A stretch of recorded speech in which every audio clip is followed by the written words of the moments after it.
Bonjour. Vous allez bien, hein? Vous allez bien.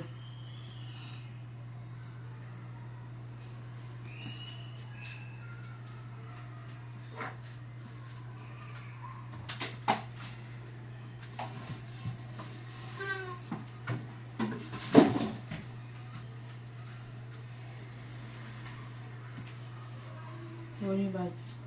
je viens de parler.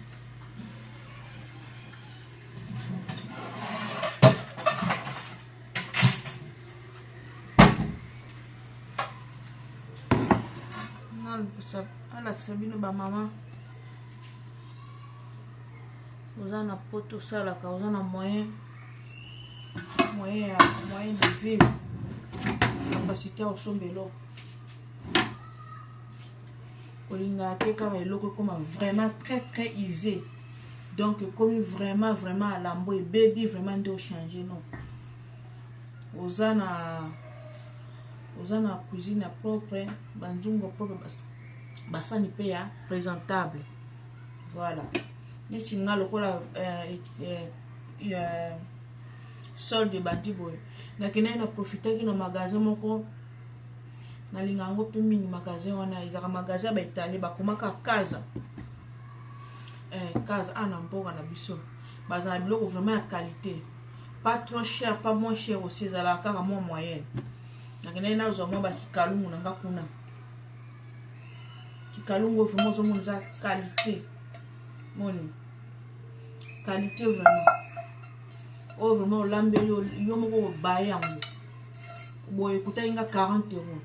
24 cm nazwaki yango lobi na profitaki ezalaki na 75 euros ekiti nazwaki mibale oyo ezali 28 cm oyo ezalaki dans les 100 et quelques donc nyonso mibale ekutaki nga lokola 90 euros nalongola oyo umeli kosomba eloko ya chere ezalaka te ke oza na mbongo ebele te ezalaka juste neti nga nalinga mingi kosomba eloko ya qualité mpo eumelaka osombi boye oumeli nango esali ata ba 5 ans soki oza so na moyen mosusu ochange mosusu beloko osomba ozolanda moins cher après lobi kuna omoni ete tuki liboko elongwe oke so osombi mosusu ya 20 euros ozomona te ke osala eloko te ntango osomba eloko ya 10 euros oumeli nango te 1 mois ebandi deja kobina liboko ekatani eza bien te eza kaka dépense na préfère nga mpe nasala économie nasala vraiment économie nasali projet neti ana aza na projet ya kosomba vraiment banzungu neti kikalungu oyo eza na banzungu nango na kosomba mpenza ngo gamme mobile fona bakisa susu ata mibale na ya mokie na ya monene mibale nasali susu mwa économie nazwi na banzungu esali nga vraiment ale nabosani kote banzungu moni nasombaka eloko ya cher te parce que naza na mbongo mingi te nasombaka eloko ya cher parce que nalingaka qualité eumelaka ekozwa yo mpenza mwa temps le temps ebeba ozo économiser mpe lisusu voilà dans le sens là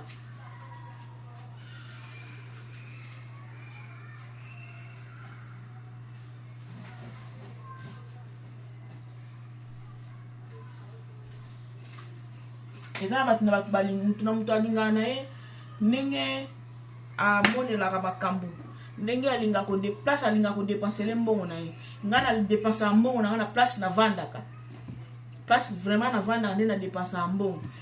bato mosusu balingaka kodepense na nzoto na ye moko donc alingi nzoto na ye koleka nyonso nga na équilibraka vie nakoyi jamais kozala kaka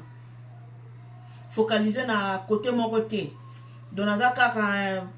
nga nazalaka trop bilamba non nga na équilibraka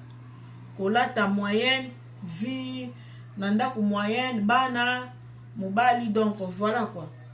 c'est pas que nga nazaka mwasi oyo osomba basaki ya cher babijou bilamba cher mais cuisine na yo yo moko oza à l'aise na cuisine te toilette na yo moko oza à l'aise na toilette te chambre non que ne parlons pas parce que nous avons tout raté salon que ne parlons pas donc yo zaka l'aise quand yo moko ce qu'on là tu se sentir belle tu te sens à l'aise donc on a confiance à soi mais on a vraiment l'équilibre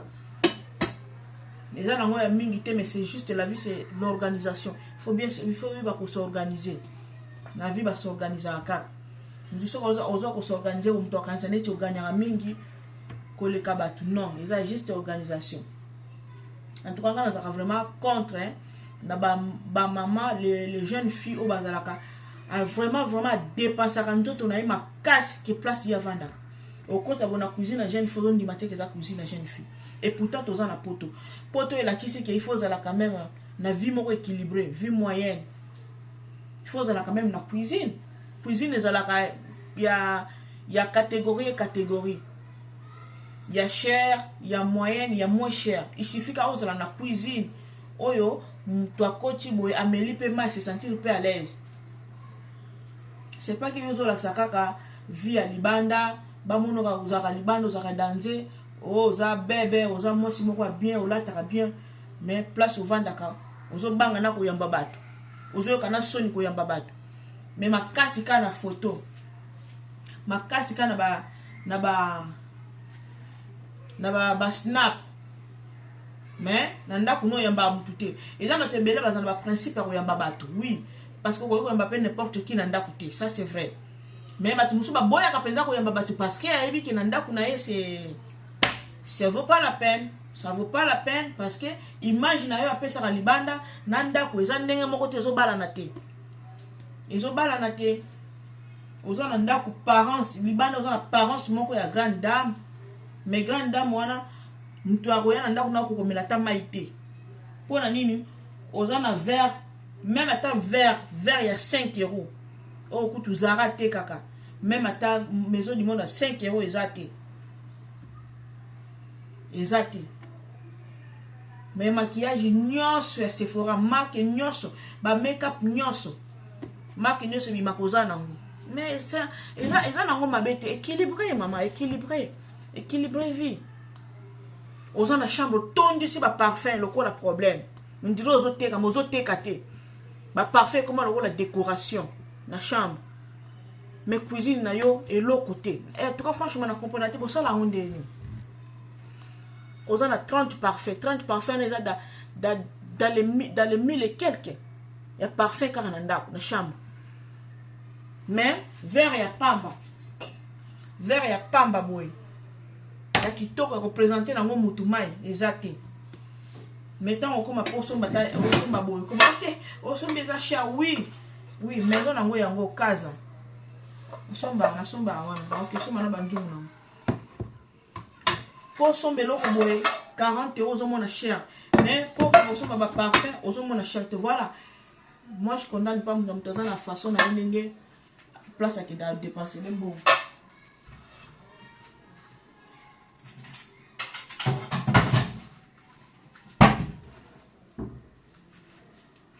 Au moins maman a critiqué Zara, a critiqué l'amba Zara,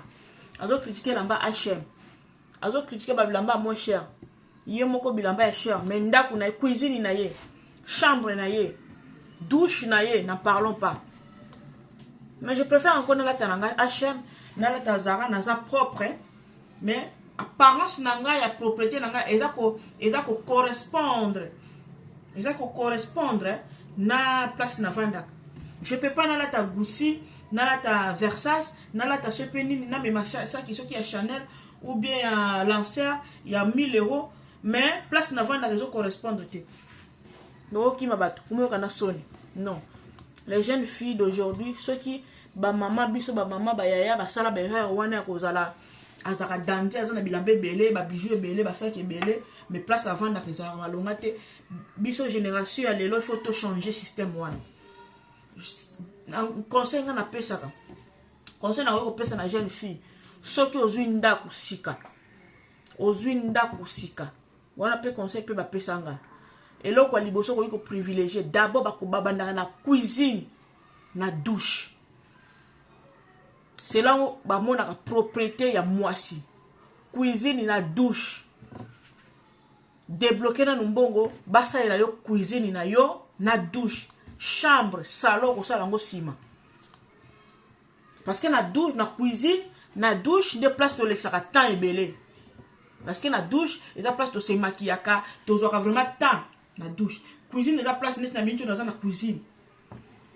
eza place mpe tolekisaka temps ebele balobi teke kosala cuisine ezalaka cher te tika complexe tika kobanga cuisine ezalaka cher te ezali ça dépend ya moyen na yo ezali ba cuisine ba 300 euros ezali cuisine ya 800 euros ya 2000 euros voire même ya 10 000 euros ça dépend na cuisine il suffit oza kaka na cuisine o ezali équipé ezali pe ezali na ordre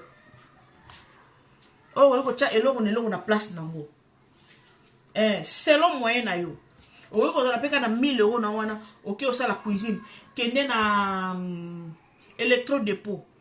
basana ba cuisine na bango wana ok omona conseiller moko azana ko se renseigner ako di po électrodépôt aza magasin oyo aza quand même na ba prix moko raisonnable par rapport à bato mususu Ikea azaka trop cher Ikea aza vraiment cher le roi Merlin aussi, il est un peu cher. Mais, Bico Dépôt, pardon. Bico Dépôt, quelque chose comme ça. Bico Dépôt, on s'est trompé. Bico Dépôt. Attends, la cuisine, oh, ils allaient, et puis, là, ils allaient moins cher, ils allaient cher. Il y a pas quoi entretenir en vous. La cuisine, on a pas ça idée. na pesi idée na lingaki basela nga moko eza exporté na kuta on a exposition te nga moko na poni ba meuble na trier na sali na pesi idée et puis ndenge sala